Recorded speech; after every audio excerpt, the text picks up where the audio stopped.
আসসালামু আলাইকুম। আপনারা যে যেখান থেকে আমার সঙ্গে আছেন আপনাদের সকলের প্রতি আমার আন্তরিক অভিনন্দন ও শুভকামনা।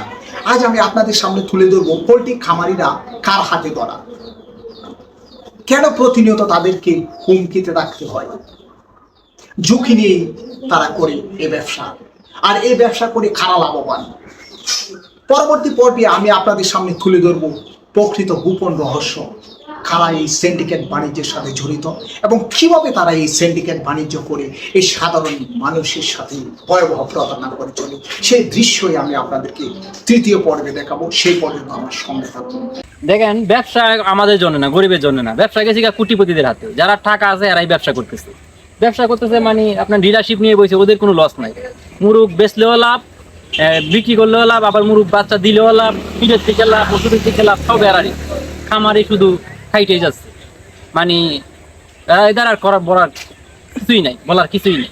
ও খামারেরা শুধু আসলে কেটেই যাচ্ছে, লাভ তেমন একটা গুনতে পারছে না, কিন্তু মাঝে মাঝে লস গুনতে হচ্ছে ঠিকই। লাভ এই মনে করেন ডিলারশিপের আছে, যারা ফ্যাক্টরি থেকে খাবার দিতেছে ওদের, যারা বাচ্চা দিতেছে ওদের, কোটিপতিদের ব্যবসা এটা।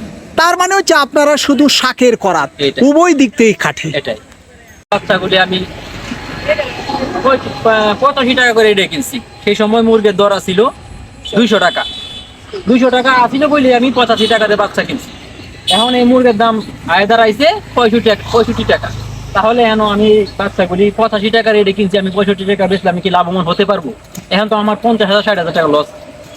এটা কে দেখবে? এটা দেখার মানুষ নাই, এটা আমাদের জন্য দেখার মানুষ নাই। এই আর কি। প্রিয় দর্শক, আপনারা শুনছেন অভিযোগের তীর হচ্ছে কার কাছে বলবেন তিনি তার এই ব্যর্থতার কথা, তার এই দুঃখের কথা। আসলে যে পরিমাণ বাচ্চার দাম বাড়িয়েছে, খাবারের দাম বাড়িয়েছে, কিন্তু সেই তুলনায় বাড়েনি এই মুরগের দাম। এই অভিযোগের কথাই তিনি তুলে ধরেন। তিনি কেটেই যাচ্ছেন, শুধু লাভ আর হচ্ছে না। ভাই, আপনি কি খামারের মালিক? এটা আমার বোনের কামার, আমারও কামার আছে এই পাশেই। দেখেন আমাদের কি অবস্থা। কারেন্ট থাকা সত্ত্বেও আমাদের মুরগ স্টক করছে। আর যদি কারেন্ট না থাকে, নিয়মিত আমরা কারেন্ট না পাই বা লোডশেডিং পাই, তাহলে এই মুরগ বাঁচানো সম্ভব না। এই গরমে যে মুরগগুলি স্টক করে, একটু বেশি গরম হয়ে স্টক করে, তাপমাত্রা বেড়ে যায়। এরপরে দেখেন, এই মুরগগুলি যদি আমরা এত কষ্ট করে, এই মুরগের দাম আমরা 85 থেকে 90 টাকা বাচ্চা কিনছি।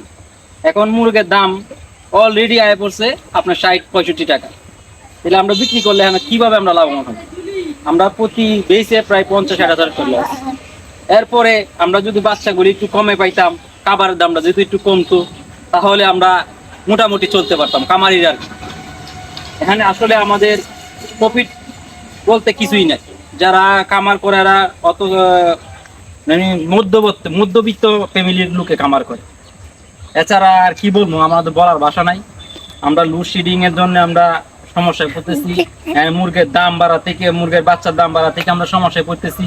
এবং খামারের এই যে খাবার এই বস্তা প্রথমে 1600-1700 টাকা ছিল, এখন প্রায় এই বস্তাগুলি 3300-3500 টাকার মতো আমরা পরে এই বস্তাগুলি 3500 টাকার খাওয়ানো এক বস্তা মুরগি খাওয়াই আমরা আসলে পুষাইতে পারতেছি। এই খাবারগুলো গত কয়েক বছর আগে কি পরিমাণ টাকা ছিল? দাম ছিল প্রায় 1700-1700 টাকা ছিল, এখন এইটা দাঁড়াইছে 3500 টাকা।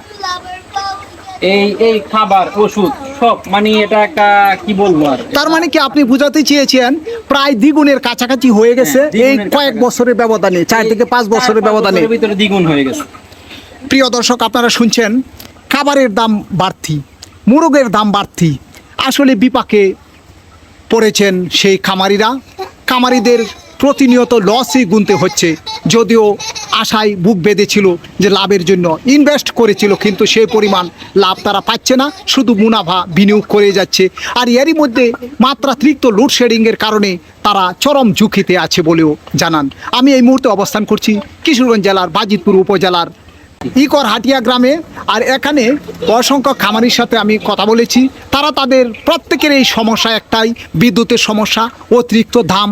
এবং আসলে দাম যখন জায়গা থেকে বাড়িয়ে দিচ্ছে, খাবার থেকে শুরু করে সব কিছু, তারা কোনো মতে পোষাতে পারছে না। এই অভিযোগই একের পর এক খামারিদের।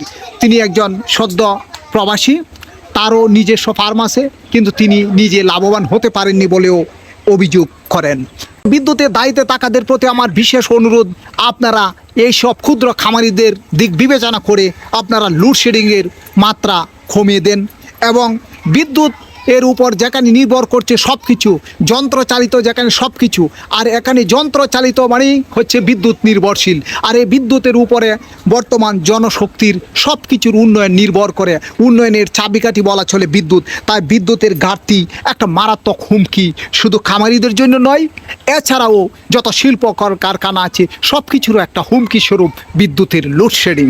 আর এই লোডশেডিং থেকে বাঁচার লক্ষ্যে একের পর এক তারা পরিত্রাণ পাওয়ার লক্ষ্যে খামারিরা বিশেষ করে উদারত আহ্বান জানিয়ে গেছে যাতে বিদ্যুতের এই লোডশেডিং বন্ধ হয়, যাতে তারা ঝুঁকি থেকে একটুখানি নিরাপদে থাকতে পারে। আপনি এই খামারের কি হন?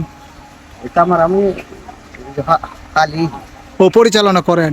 এই খামারের মালিকের বাড়ি কোথায়? মালিকের বাড়ি হইলো একজনের দুইজন, সরি, একজনের বাড়ি দেওসান্দি কালাম, আর একজনের বাড়ি হইলো সাদেক মাস্টার স্কুলের লোক। তো আপনার নামটা কি? আমার নাম দিন ইসলাম। হ্যাঁ, আপনাকে কত দেয় প্রতি মাসে বেতন? আমারে 16,000 মতন দেয়। দুইজনকে, স্বামী স্ত্রী দুইজনেই থাকেন। হ্যাঁ, এই খামার দিয়ে কি লাভবান? লাভবান ও লুসানো ইমন হইও। তার মানে কি লাভ লস মিলে আছেন? প্রতিনিয়ত কি লাভটা বেশি হয় নাকি লস বেশি হচ্ছে? লাভ আমি কারণ কি? গরমে আমি তো 2 বছর ধরে হারাম চালাইতাছি, আগে তো লস দিত না, লাভ হইছে মালিকের। ওই এখন এই গরমের কারণে সমস্যা হচ্ছে। গরমের কারণে লসটা কিভাবে হয়? মুরুখ বেশি জায়গা টুপ করে বেশি ও স্ট্রোক করে মারা যায়। এই সালানে কতটা মুরুগ মারা গিয়েছে? 150 মুরুগ মারা গিয়েছে গরমের কারণে। শুরু বড় নয়, শুরু থাকতে তো এখনো কি মারা যাচ্ছে? এই যে বয়স বড় হয়েছে, দেখা যাচ্ছে যে বেশ বড় হয়ে গেছে। অঙ্কাটো হয়ে মরতাছে। এখন এই মুহূর্তে 2টা মুরুগ মারা গেছে। এদিন করে লাগে গরমে। ও এই 2টা মুরুগ এখনো মারা গিয়েছে। এভাবে প্রতিনিয়ত গরমের কারণে মারাই যাচ্ছে। আর বিদ্যুতের থাকা অবস্থায় যদি মারা যায়, যদি বিদ্যুৎ চলে যায়, সেক্ষেত্রে কি হয়? শুধু পানি দিয়ে ধাওয়ান, একের পরে এক নাড়াচাড়া করাতে থাকেন পানি দিয়ে। থাকলে যেমন ছড়ায়, আবার লাগলে যেমন একটু গরম লাগছে, কি ছড়ায় লাগে। বিদ্যুৎ না থাকলে আমরা সমস্যা আছে। কেমন সমস্যায়? সমস্যা হয় যে গরমে মুরুখ মারা গা। প্রিয় দর্শক, আপনারা শুনছেন বিদ্যুৎ না থাকার কারণে তারা ঝুঁকিতে আছেন এই মুরুগ নিয়ে। পাশাপাশি দাম বাড়তি, কাওয়ানের দাম বাড়তি, আমরা লাভ মানুষ এমন কেন। এই মুহূর্তে অবস্থান করছি কিশোরগঞ্জ জেলার বাজিতপুর উপজেলার সরিষাপুর গ্রামে।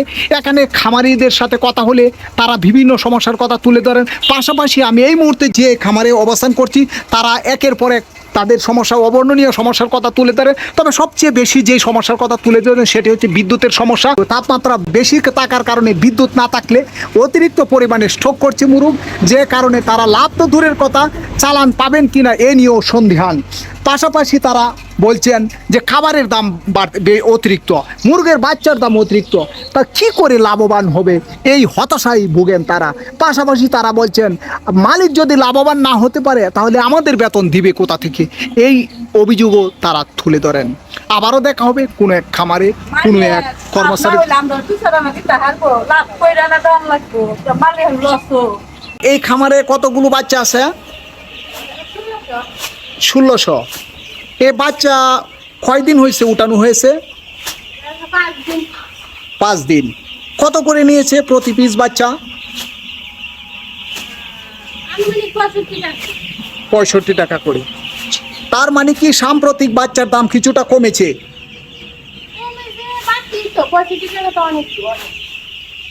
আচ্ছা, এই যে ওষুধ কিভাবে আনেন আপনারা? তার মানে হচ্ছে ওরা যেভাবে দেয় আপনারা এভাবে ওষুধ আনেন। ওষুধের গায়ে কি মূল্য লেখা থাকে সবগুলোর? প্রিয় দর্শক, আপনারা দেখছেন, আমি নিজেও দেখলাম যে বেশ কিছু ওষুধ এখানে আপনারা দেখেন। এই যে ওষুধগুলো শুধু এমআরপি লেখা, এমআর ওষুধের গায়ে, বেশ কিছু কোম্পানির ওষুধের গায়ে শুধু এমআরপি লেখা আছে কিন্তু মূল্য লেখা নেই। সেখানে বিপাকে পড়তে হয় সাধারণ এইসব খামারিদের, কারণ তারা মূল্য লেখা যেখানে থাকে না তারা মূল্য নির্ধারণ করতেও পারে না। আর বিশ্বাসের উপরে ভরসা করে তারা এই ওষুধ নিয়ে আসেন, একের পর এক এই ভয়াবহ প্রতারণা করে চলেছেন তাদের সাথে। কিন্তু এই দুঃখের বিষয়, বাধ্য হয়ে তারা লাভের মুখ দেখতে গিয়ে তারা বাধ্য হয়ে তাদের কথায়, তাদের পরামর্শে, তাদের যুক্তি তর্কের মধ্যে দিয়ে তারা এই বাচ্চা থেকে শুরু করে ওষুধ থেকে শুরু করে সব কিছু তারা এনে থাকেন, কিন্তু তারা জানেন না কোনটার প্রকৃত মূল্য কত। আর বিচার যদি কার কাছে দিবে, যদি বিচার দিতে যায় তাহলে তাদের বাস্য আর এই কোম্পানির ওষুধও দিবে না, বাচ্চাও পাওয়া যাবে না। এই ভয় থেকেও অনেকে এই সঠিক তথ্য গোপন করেন। এমনই বাস্তবতা আমি এই মুহূর্তে অবস্থান করছি কিশোরগঞ্জ জেলা বাজিতপুর উপজেলার শশের দিকে ইউনিয়নের একটি খামারে। দেখুন অসংখ্য ছোট ছোট বাচ্চা, আর এই বাচ্চাগুলো 65 টাকা করে গত 2 দিন আগে নিয়ে এসেছে। আর এই 65 টাকা করে যদি প্রতি পিস বাচ্চার মূল্য হয়, তাহলে তারা যদি সেখানে 150 টাকা থেকে 160 টাকা দরে বিক্রি করে, সেক্ষেত্রে তাদের পোষায়নি বলেও জানান। সুপ্রিয় দর্শক, আপনাদের সাথে আবারও দেখা হবে কোনো এক খামারে, কোনো এক খামারিদের সাথে। সে পর্যন্ত ভালো থাকুন, শুভকামনা সব সময়। আল্লাহ হাফেজ।